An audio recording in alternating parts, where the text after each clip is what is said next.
The 2017 Africa Cup of Nations qualifiers have ended with the 16 competitors for Gabon finally confirmed. Uganda will be playing at the championships for the first time in over 3 decades, and many are looking forward to their country's participation but also continuous qualification in the future. CCTV's Ssenyange gets us underway. Celebrating a historic night after a long wait and several near misses, qualification to the Africa Cup of Nations was finally achieved.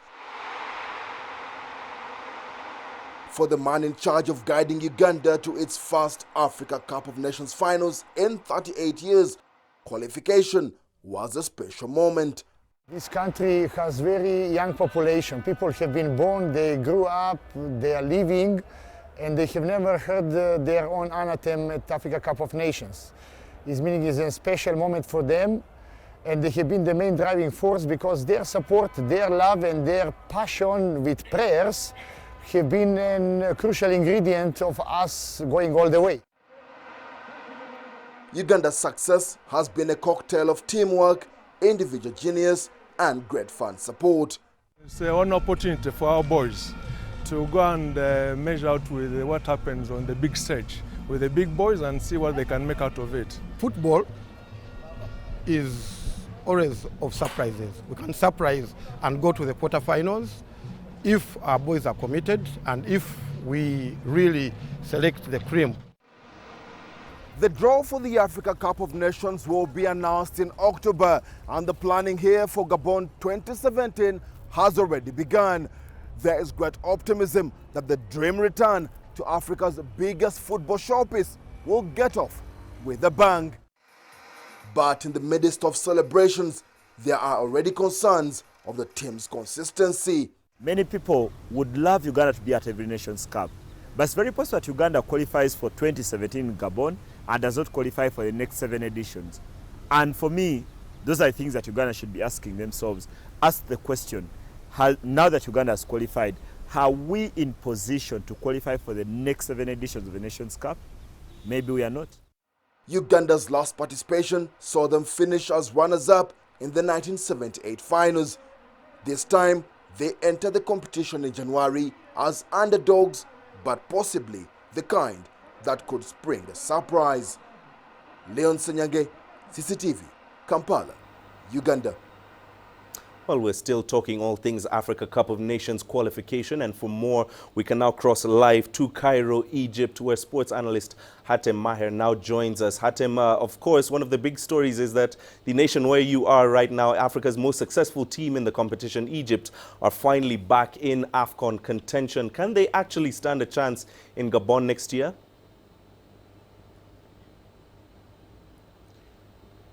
Egypt is finally back to the Nations Cup after a long absence by Egypt standards, given that Egypt is the record champions of the tournament with 7 titles, 3 in a row from 2006 to 2010.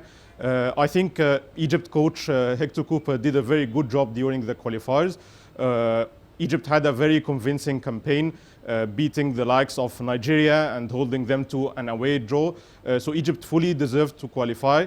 Egypt is now firmly better at the defensive aspects, and this was the main focus of Argentinian coach Cooper, because his predecessors, including Shawqi Gharib and Bob Bradley, the team had great defensive problems. So I think that was the main focus of Cooper, and he succeeded in doing that perfectly. Although Egypt were somewhat disappointing in 2 recent friendlies against Guinea and against South Africa, but I still think they will be one of the main challengers for the tournament in Gabon. Egypt is back among the heavyweights of the continent.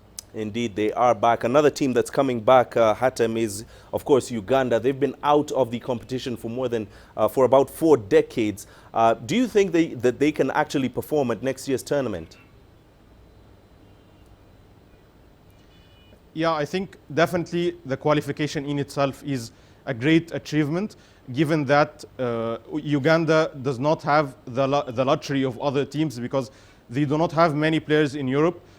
It's mainly a squad that comprises players from the National League and from neighboring African countries. So what Serbian coach Mitro did in the qualifiers was a remarkable achievement, getting 13 points and qualifying as one of the best runners-up. They could have even finished first if not for an inferior head-to-head record against Burkina Faso. So I think that in itself is a great achievement, and they also have a chance to maybe to reach the quarterfinals in the Gabon tournament, because they are a very promising team with a young average age. For example, the player who scored against the Comoros in the decisive game, he's only 18 years old, and he's one of the few players who plays in Europe. He plays for Standard Liège in Belgium. So they are a very promising team that can maybe go as far as reaching the quarterfinals or the semifinals. And finally, Hatem, of course, Zimbabwe is also in the mix next year. Of course, they're going to be playing amongst the big dogs. Are they going to Gabon to compete this time around or to participate?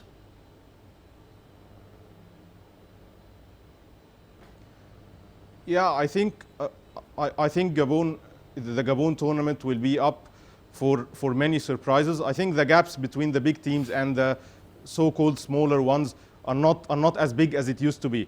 So I think there would be room for many surprises in the tournament.